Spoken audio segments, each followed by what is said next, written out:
E agora eu recebo o meu amigo José Genuíno aí, todo animado. Você viu que resenha importante da Argentina, Genuíno, desse grande professor Oswaldo Codiola? Tudo Vi. bom, Genuíno? Tudo bom? Bom dia. Eu estava acompanhando conclusões muito importantes, porque ele situa a crise da Argentina na crise geral do modelo capitalista, monopolista, neoliberal. Achei muito interessante a análise dele. Muito interessante, e não é para subestimar, ele alertou aqui, né? Essa história de tráfico de crianças, de comércio de Nada. crianças, de órgãos. Tudo é possível nessa ordem capitalista mundializada, financeirizada, coisificada. Tudo é possível. José Genuíno, aqui, deixa eu ver se ele tá deixando aqui um recado para mim. Me envie o link da gravação no YouTube. Claro, Codiola, vou enviar para você, sim, senhor. Já envio para você nesse minuto.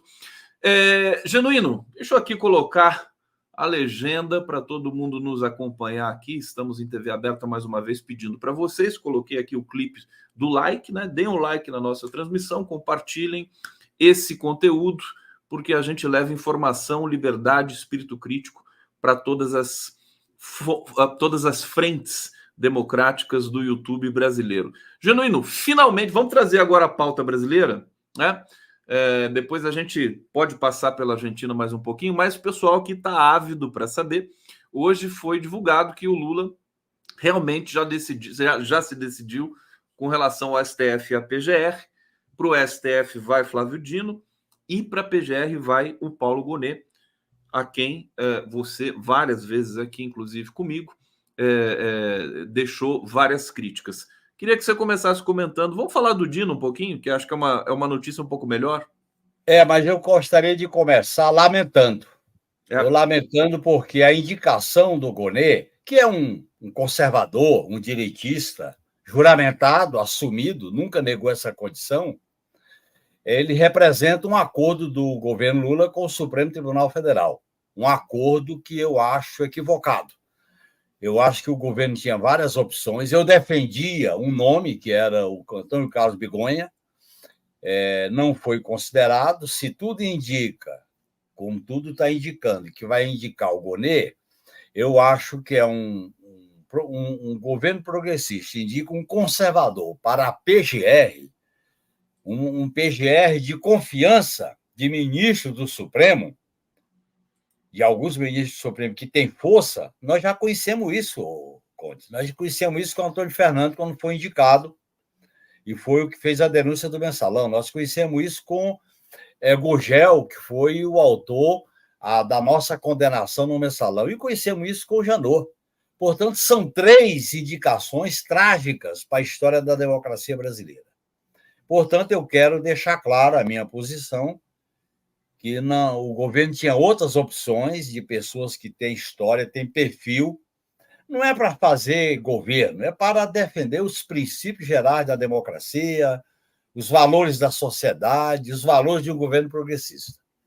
Então, eu sou contrário, eu critico essa indicação, não está confirmada, enquanto não for, ela não está confirmada, mas Fica tudo sempre indica. ali com um fio de esperança. Ô, Genuíno, deixa eu aproveitar e perguntar para você o seguinte: por que você acha que o Lula, que tem o compromisso, enfim, com os princípios democráticos, como nós conhecemos, claro que ele tem também que dar conta de uma certa engenharia política do governo, mas por que você acha que ele é levado a indicar o Gonet? Quer dizer, seria porque parece que ele gostou da conversa e tal. Seria uma escolha de cunho intuitivo, pessoal? Olha, eu acho que não. Eu acho que nas escolhas institucionais do governo Lula, aconteceu isso com o ministro da Defesa, o Zé Múcio, aconteceu isso com a questão do GSI, que quase deu problema para o governo com o G. Dias, depois veio o general Amaro. Está acontecendo isso com a PGR, e aconteceu isso no caráter pessoal, quando ele indicou o Zanin, entendia. Mas o presidente da República não indica por intuição pessoal, ele indica pensando no país, no futuro, porque são cargos que têm durabilidade, além do mandato presidencial. Eu acho que as indicações, a maioria das indicações que o Lula fez no Supremo, a maioria, não em todas, não são recomendáveis no Lula 1 e 2, para ser claro. Certo? Os dois PGR eu já critiquei aqui. Portanto, o Lula, ele se considera que é o representante da esquerda e ele indica lideranças à direita porque ele é à esquerda. Então, eu acho que é uma maneira dele tratar a negociação com representantes, com figuras da direita. Eu acho que é um equívoco. Eu divido respeitosamente. Como eu dividi no passado, que eu não falava porque era presidente do PT. Agora, não. Eu sou militante do PT e dou apoio crítico ao governo. E estou fazendo essa aqui, até porque a gente viveu essa experiência, né? A gente viveu. Quer dizer, nós vivemos a experiência de seguir lista tríplice.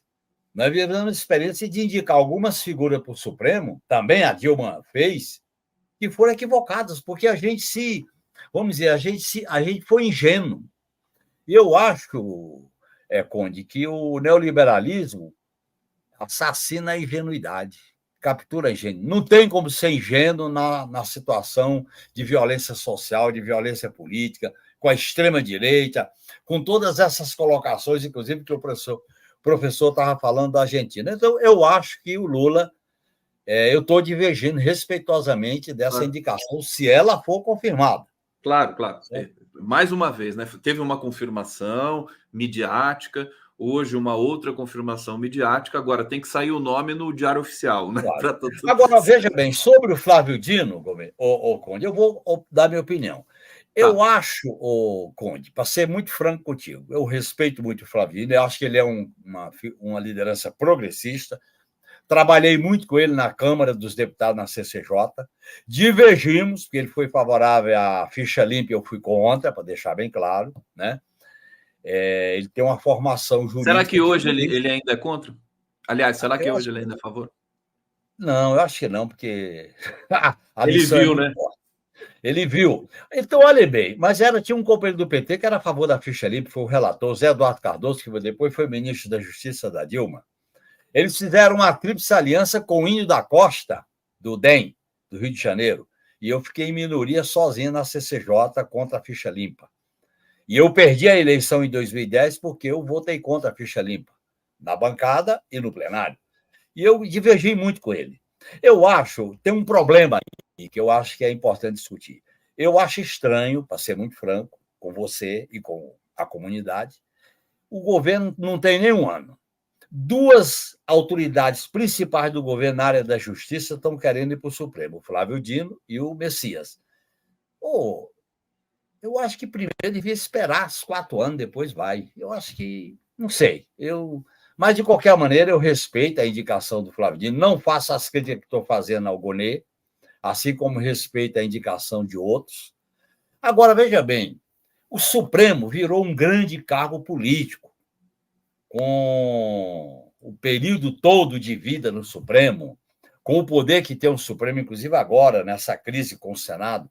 Eu acho que, veja bem, eu acho que a gente tinha que priorizar a política, fruto da soberania popular, fruto do conflito, fruto da luta de classe, fruto da confrontação política. Mas eu respeito o Flávio Dino e não estou divergindo da indicação dele, estou apenas achando que era melhor ele ficar no governo. Mas eu acho realmente Genuíno, essa espécie de corrida, né? Pressão, é claro que faz parte da política, né? O PT pressiona por ter um indicado. Num projeto, a gente joga tudo durante o período do governo. Se o governo Lula é essencial para o projeto, vamos viabilizá-lo, né? Depois a gente pensa no Supremo. Agora, Genuíno, eu quero voltar a falar do Supremo, como conceito contigo, mas antes, justamente pegar essa diferença, vamos dizer assim, para ser educado, entre o Senado e o Supremo. Aliás, eu gostaria de entrar nela. Quero te ouvir sobre... Fico feliz de entrar nela. Porque alguns analistas estão encarando o seguinte, que o Gonê acabou sendo ratificado para a PGR em função dessa crise do Senado com o Supremo. O Lula quis, digamos assim, agradar o Alexandre de Moraes e o Gilmar Mendes, né? Inclusive o Dino isso também. É bom. Se é verdade, não é bom. Eu vou dar a minha opinião. Esse assunto não é novo para mim, durante o período que eu fui deputado, viu, Conde? Os dois lados estão certos e os dois lados estão errados. O Supremo está certo e errado. O Senado está certo e errado. Veja bem, decisões monocráticas, como a do ex-presidente Luiz Fux, de 3 anos, com o juiz de garantia na mão, é um absurdo. Agora, decisões monocráticas, como, vamos dizer assim, tutela antecipada diante de riscos para a vida, direitos e garantias, soberania popular do voto, o Estado democrático, o caráter federativo do Estado tem que haver. O que eu chamo de cláusulas pétreas da Constituição. A cautela monocrática de ação imediata ela é necessária. Portanto, aí eu tenho uma divergência com a emenda do Senado. E acho que o Wagner devia ter defendido essa modificação na emenda. Ele não devia ter votado a favor, devia ter votado contra, até para seguir a liderança da bancada. Quando você diverge, você segue a liderança e manifesta a sua opinião. Por outro lado, o Senado pega uma questão real, que é a não decisão colegiada, e, influenciado pelo bolsonarismo, que quer uma revanche com o Supremo, por causa das investigações do 8 de janeiro, tenta potencializar e politizar a relação com o Supremo. O que faltou aí, Conde? Faltou política, faltou uma saída política. Qual é a saída que eu proponho no debate aqui? É o seguinte: vamos defender decisões monocráticas cautelares com ação imediata quando se tratar de direitos e garantias. O direito à vida no Covid, habeas corpus, soltura, a sequestro da poupança, como aconteceu com o Collor. Isso são direitos e garantias individuais que têm que ter ação imediata, monocraticamente. Você não pode esperar para convocar o plenário, para convocar o Supremo. Fora dessas cláusulas pétreas, que são direitos e garantias, soberania popular do voto, caráter federativo e Estado democrático, você, com exceção dessas cláusulas, você pode ter decisão colegiada. Aí você tem um limite. Qual é o limite que eu defendo? O limite que eu defendo são os valores essenciais da democracia, Conde. Os valores essenciais da democracia são basicamente 3. Primeiro, soberania popular, que o poder emana do povo.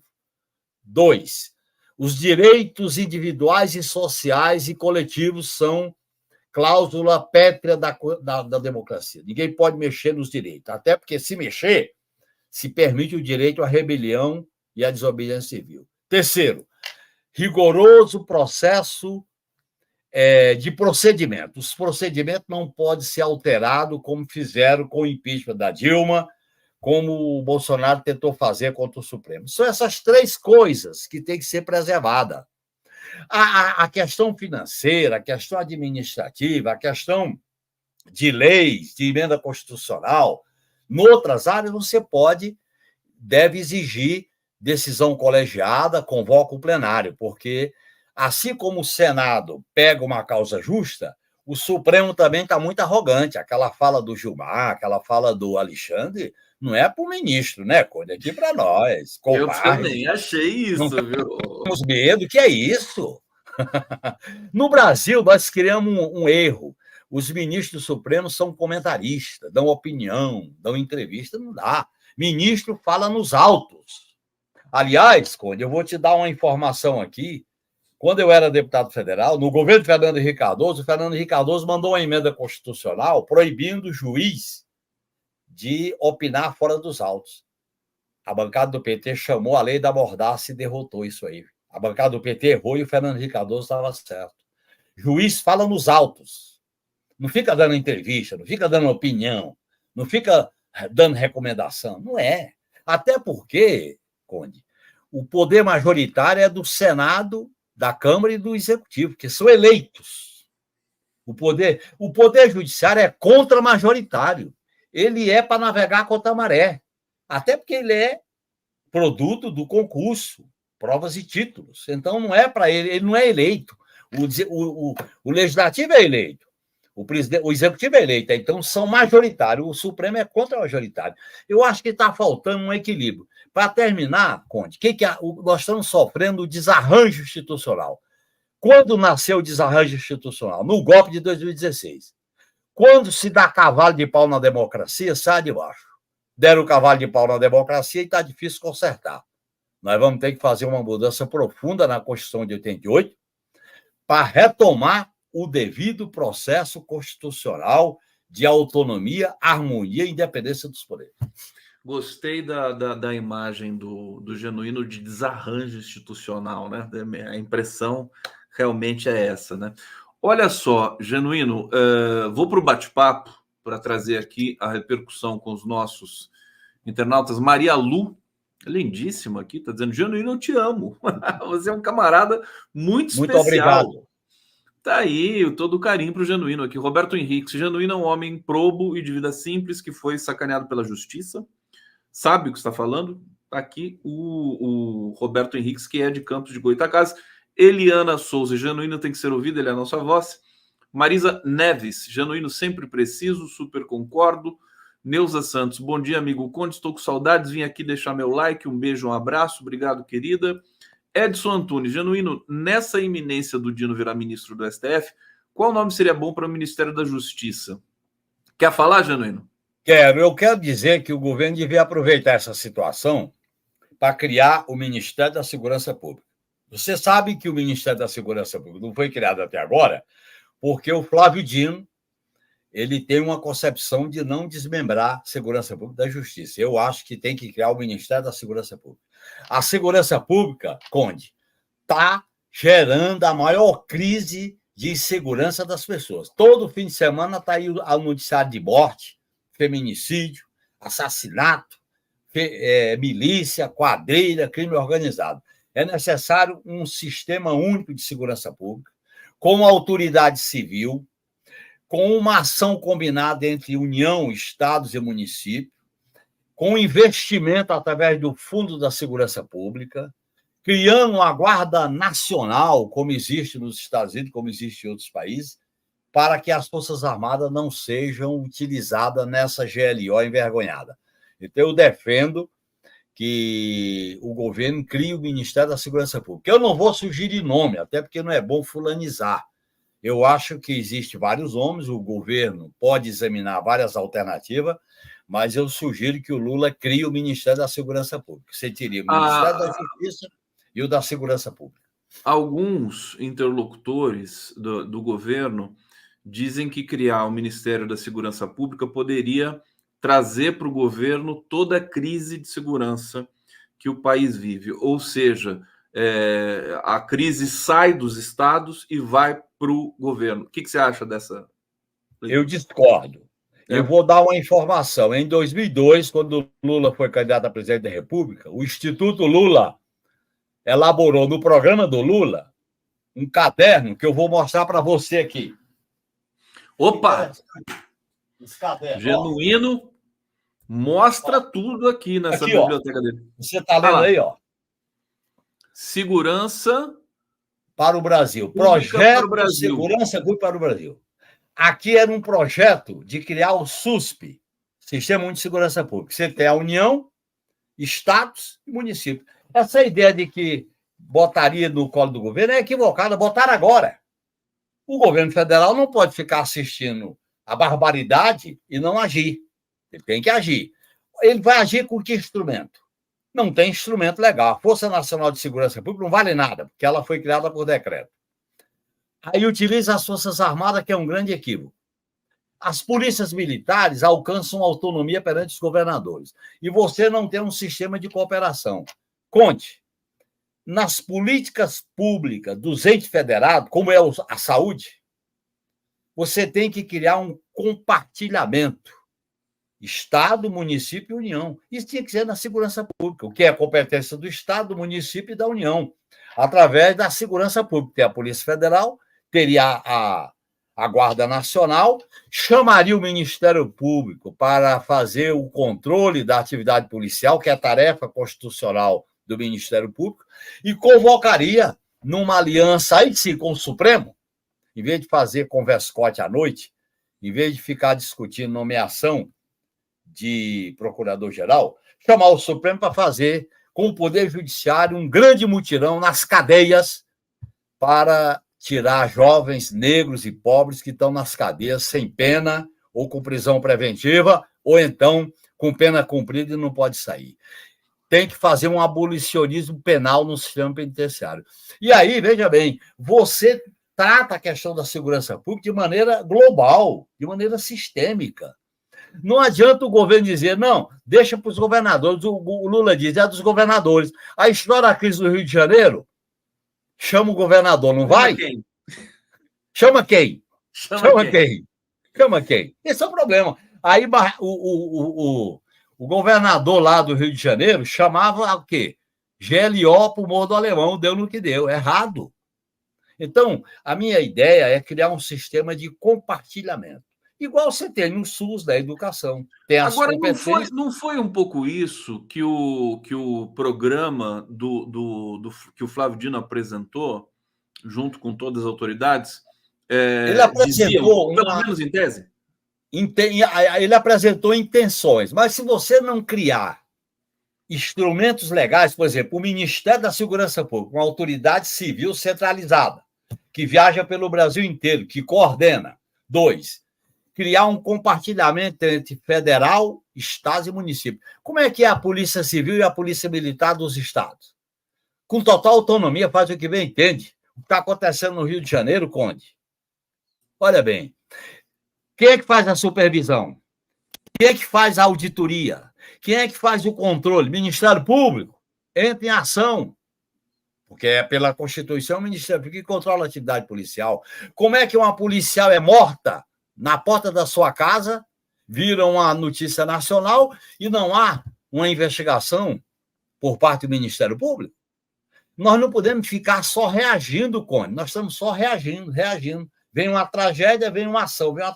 Nós temos que nos antecipar. E você só pode se antecipar se você tiver um sistema integrado. Como é que a gente se antecipou na Covid? Porque tinha um sistema integrado chamado SUS, o que era competência das prefeituras, dos estados e da União.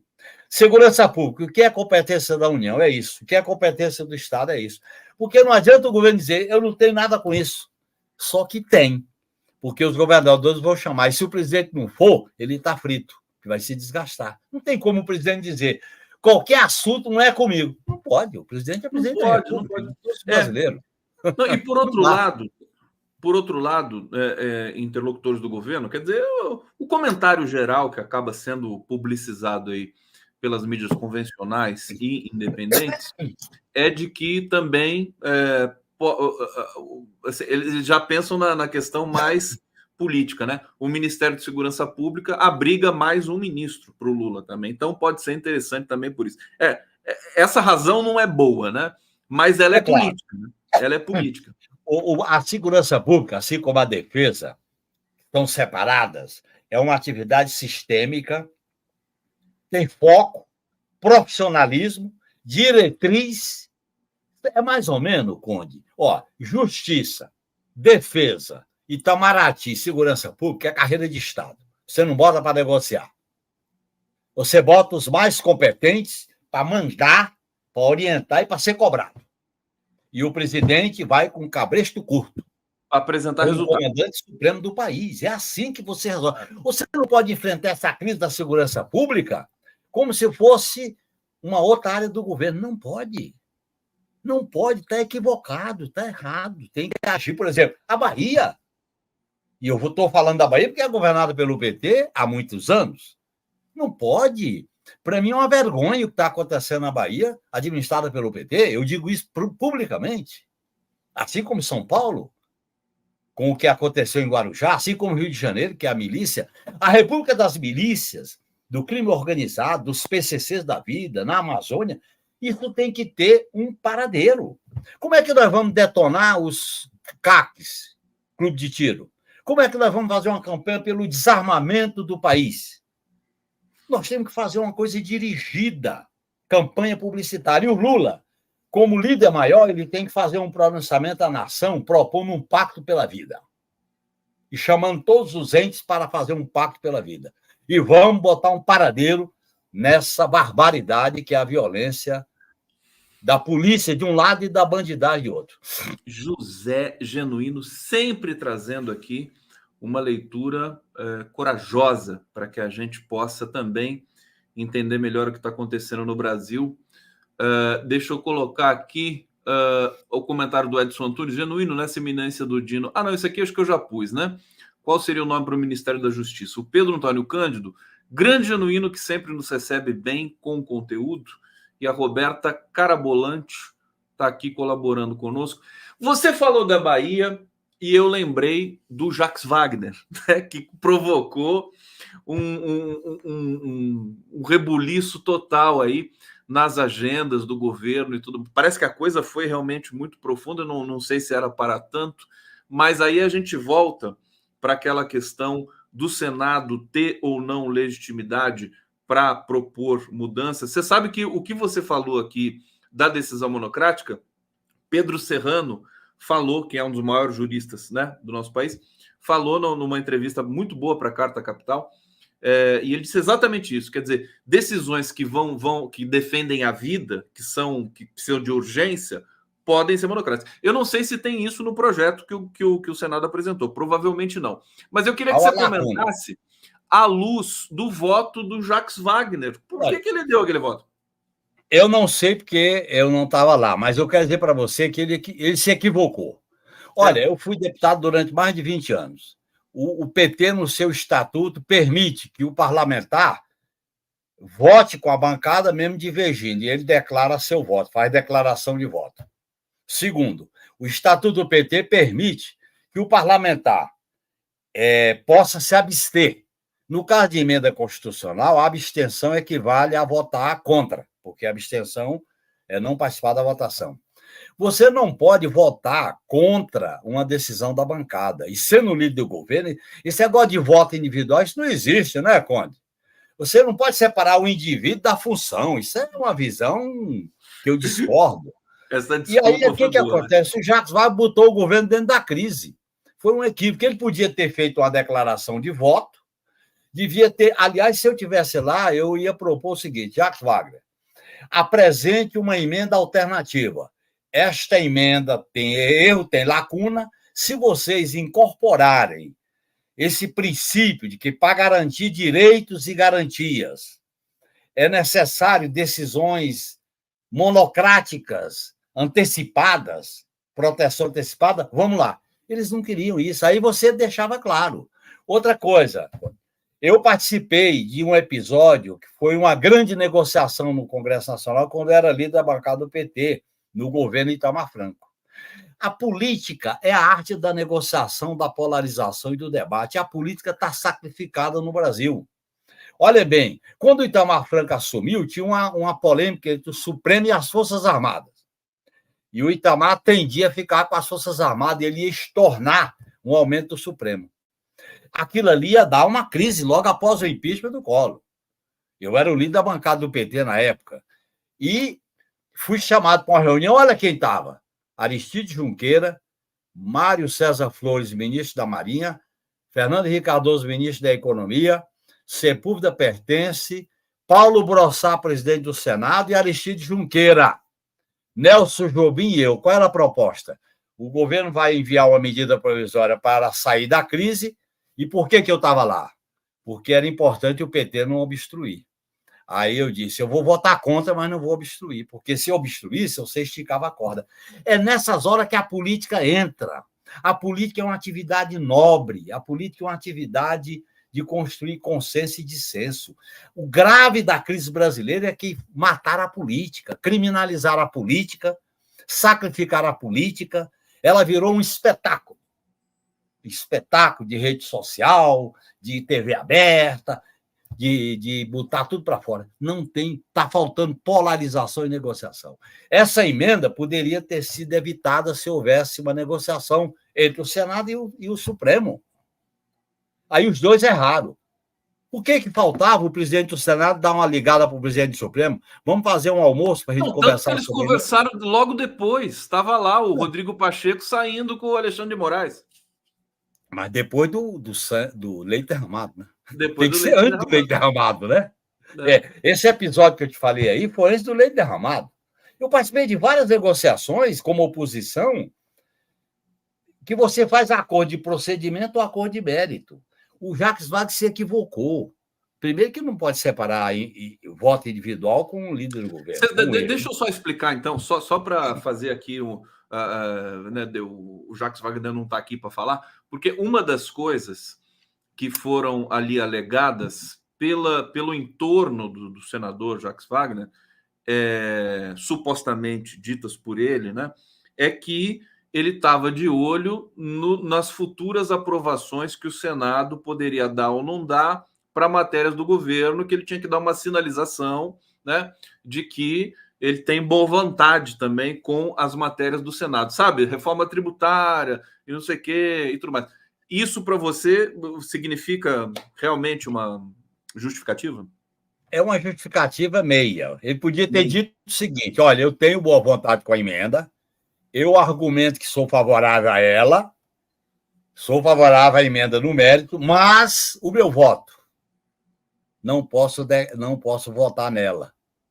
Mas eu tenho compreensão, entendo as razões, ele fazia uma média com a maioria. E se ele, o Genuíno, desculpa te interromper mais uma vez, mas se ele não votasse, ela não seria aprovada, porque ele levou uns 3 votos para lá. Aí o que acontecia? Forçava uma negociação. Qual é o risco que nós estamos correndo, Conde? O Supremo Tribunal Federal, com a aprovação do Procurador-Geral da República, aceitar o parecer que é uma emenda inconstitucional, que eu acho que é um equívoco, é constitucional, sim. Aí há uma queda de braço do Senado. Nessa queda de braço do Senado, nós vamos para uma crise institucional. Esse é o risco. Nós temos que evitar o estouro da boiada. Os bolsonaristas estão chutando o pau da barraca porque eles não têm o que perder, os bolsonaristas do Senado. Agora, o Supremo também não pode dar uma de arrogante e dizer ou é nós ou sem nós não dá. Não pode.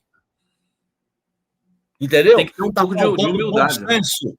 Que viva o bom senso, que viva a política. Lucidez na Câmara. Por outro lado, não dá para aceitar a chantagem do presidente da Câmara. Eu defendo que a bancada do PT podia apresentar uma emenda alternativa. Vamos negociar uma emenda alternativa que não é a do Senado nem o que o Supremo quer. Vamos buscar um caminho alternativo e dar. Explicitar direitos e garantias. E as emendas que a Rosa Weber já fez no regimento interno, você faz disso a emenda constitucional. Pronto, é uma concessão. Agora, tudo indica que essa matéria vai ser engavetada na Câmara. Né? Tem mais não sei, esse. Viu? Depende. Pode não ser. Ela fica, empendurada. Ela fica na alça de mira. Você não pode ter matérias assim, esperando o momento. Aí vem uma circunstância de crise, aí botam ela. Aí bota a matéria para votar. Foi o que aconteceu agora. Olha bem, não aconteceu agora assim? Estava tudo calmo, aí botaram. Não pode, a gente não pode esperar o estouro da boiada. Você sabe, viu, Conde? Eu usava uma expressão na Câmara. Quando você tem fio de escapado, você tem que evitar o curto-circuito. Nós estamos vivendo uma era de fio de escapado. Os poderes estão se relacionando de maneira equivocada. Os vários filtros de escapado, qualquer hora dá curto-circuito. Por quê? Deram um cavalo de pau na democracia com o golpe de 2016. Elegeram o Bolsonaro, prendendo o Lula. O segundo golpe. Terceiro golpe, o governo dele. A democracia não suporta cavalo de pau. Essa é que é a verdade. Até regularizar tudo isso, vai um chão, né, o Genuíno? Vai um chão, gente, muito bom senso. Eu estou achando que se o Genuíno tivesse ali no staff da Dilma em 2016, a gente não teria levado o golpe, viu? Genuíno. Não, teria... ali o que faltou ali foi um problema. Eu acho que aquela sessão não devia ter ocorrido. O Conde, eu vivi muita experiência na Câmara. Você sabe que nós tivemos que barrar sessão, barrar fisicamente sessão. Fisicamente, eu sei. Fisicamente. Esta sessão não pode ocorrer porque ela é ilegal. Ponto final. Sim. Esta aqui nós vamos disputar no gogó. A outra a gente disputa no braço. Você acha que a sessão do impeachment tinha que ser... Não devia ter ocorrido. Só se passar por cima do corpo. Dentro da Câmara. Apita dentro. Uma vez nós barramos uma sessão com 50 apitos de de juiz de futebol apitando. O cara abria o microfone e a gente apitava. 50 apitos. O PT tinha... Interrompeu, claro. Você tem maneira. Você tem maneira. Quando você fere... Para mim, Conde, deixar bem claro, existem 3 princípios que você não pode ferir. A soberania popular, de que o poder emana do povo, direitos e garantias, coisa sagrada, e terceiro, procedimento. Até no futebol, o procedimento é eterno, né? Você não pode mudar as regras do jogo. Chama o VAR. Chamar o VAR? Não tem VAR. A Câmara não tem VAR, né? Vamos chamar o VAR? Não dá, né? Falar nisso, Genuíno, você torce para... Qual time que você torce? Corinthians. Você é corintiano, claro. Eu fiquei na dúvida aqui, não. E eu virei corintiano porque o Corinthians, a Gaviões da Fiel, me deu o meu segundo alvará de soltura. Mas você não foi sempre corintiano? Não, eu fui corintiano quando eu vim morar em São Paulo em 77. Não era corintiano, não gostava de futebol. E eu tinha um problema de atravessar as ruas sozinho, porque eu fiquei 7 anos sem andar na rua. Sim. Aí um amigo meu, médico, disse: entre no meio de uma multidão que vai lhe fazer bem. Porque eu estava fora da multidão desde 68. Aí eu fui assistir aquele jogo, Corinthians e Ponte Preta, quando o Corinthians ganhou o campeonato depois de 22 anos. Aí eu entrei no Morumbi, com mais de 120 mil pessoas, eu abraçava todo mundo, ninguém perguntava meu nome, e eu nem precisava perguntar o nome de ninguém. Aí eu voava numa verdadeira liberdade, numa órbita totalmente livre. Eu virei corintiano, não tinha jeito. Eu nem vi o jogo nem nada, meu negócio era abraçar corintiano. Ô, Genuíno, essa história eu já conhecia, ela é tão bonita. Você vai colocar essa história no livro que você vai lançar daqui a pouco? Estou colocando tudo isso, porque a minha relação com o futebol é meia política, viu? É política, é franco, é política. Assim como eu desfilei na Gaviões já, eu assisti jogo do Corinthians. Tem uma relação de amor e ódio. Essa história é muito bonita. O pessoal está dizendo aqui, a Bahia 5-1 no Corinthians, mas isso não quer dizer nada, né, Janine? Nada. O Corinthians é um estado de espírito. Fortaleza que ganhou. Oi? O Corinthians é um estado de espírito. A gente sofre, mas continua corintiano. Ninguém muda de lado, é a fiel. Ô, Genuíno, para gente fechar aqui, eu quero te perguntar o seguinte. A futura chanceler do Javier Milei veio para o Brasil, se encontrou com o Mauro Vieira, parecia que o Massa tinha ganho, né? Tu troca de elogios e de rasgações de seda aqui e ali, mudou? Quer dizer, e essa história do Milei convidar o Lula para ir para a posse dele? Olha, ele já convidou o inominável, que é protofascista, o Bolsonaro. Ele já convidou. Vai lá uma comitiva e ele fez uma deferência ao presidente derrotado. Eu acho que ele está... Eu gostei muito da entrevista aí, porque algumas coisas ele vai mudar, outras coisas ele vai executar. Ele está vendo que a Argentina não pode ficar isolada nem do Brasil, nem da América Latina, nem do mundo. Ele vai fazer média. Eu acho que o Lula não deveria ir na posse. Eu acho que o Lula deveria mandar uma carta, respondendo a carta dele, e devia mandar, no máximo, o vice-presidente da República, o Mauro Vieira. Pronto. Eu acho que tem coisas que a gente tem que esperar um pouco para ver qual é a sinceridade desse Milei. Porque eu acho que o Milei é uma mistura de Collor com Bolsonaro. Se você botar os dois no liquidificador e mexer, dá o Milei. É um aventureiro, é um falastrão, mas, ao mesmo tempo, tem medidas severas para o povo argentino, né? E eu acho que o governo Lula não precisa romper com ele, nem com a Argentina, mas tem que ter cautela. Eu acho que a cautela recomendaria que o Lula não fosse à posse do Milei. Minha opinião neste momento. Eu como gosto de tumulto, né? Se fosse o Lula, eu ia para a posse do Milei lá, só para ver o que ia acontecer. Parece que o Trump vai estar lá, né? E o Bolsonaro... Vai ser o converscote da extrema-direita, rapaz. Vai ser o converscote da extrema-direita. Agora, se o Lula for, o Bolsonaro desiste. Eu tenho certeza. Ele desiste na hora. Não vai ter coragem de dividir esse palco com o presidente Lula, não. E outra coisa, o Genuíno, essa coisa de tumulto, né? Depois dessa história do Senado com o STF, também, assim, eu fiquei pensando, se o Lula indicasse o Rodrigo Pacheco o STF ia ser divertido, né? Você já pensou nessa história toda? O Rodrigo Pacheco quer ser governador de Minas e o Alcolumbre quer ser presidente do Senado. Aí tem articulações pesadas sobre o futuro, viu? Ô, Genuíno, olha quem chegou aqui para estar com a gente aqui. Eu vou liberar você. Olha só, o Altamiro cortou o cabelo. Miro! Grande Miro! Tudo bem, Genuíno? Tudo bem, Conde? Tudo tranquilinho? Tudo bom? Estamos aí na luta, estamos aí um pouco tranquilo, um pouco preocupado, mas estamos na militância. Meio a meio, né, Genuíno? Meio a meio, não dá para ficar tranquilo com essa crise, né, Miro? Não dá, não tem como ficar tranquilo. Você viu o resultado É vigilância permanente. É militância combativa, tem que ser permanente, né, rapaz? Viu o resultado da eleição lá na Holanda? Pois é, olha bem, a direitona braba, a direita extremada. Esse é o problema. A direita veio para ficar, porque ela é uma necessidade do capitalismo neoliberal. Ela é produto desse modelo neoliberal de capitalismo. A coisa ainda vai piorar muito antes de melhorar. Pois é. Né? Para ser realista. Genuíno, obrigado, querido. Muito obrigado, Conde, muito obrigado. Um grande abraço, Biro. Boa live aí. Ô, Genuíno, marca aí na tua agenda. Marca aí na tua agenda, Conde também marca na agenda. Que dia que é? O segundo sábado, agora de dezembro, festa de final do ano do Barão do Tararé. Eu sirvo a cachaça. Segundo sábado é dia 9 ou dia 10? Não, peraí. Eu sou péssimo nesse negócio de data. O segundo sábado... Ó, tá aqui, o segundo sábado é 9. É dia 16 de dezembro. 16 de dezembro. Tá bom, 16 de dezembro, eu vou lá. 16 de dezembro, festança lá no Lajão do Barão. Vamos beber, falar bobagem, dar risada. Tá marcado aqui. Vou estar lá, viu, Biro? Excelente, Genuíno. Excelente. Um abraço.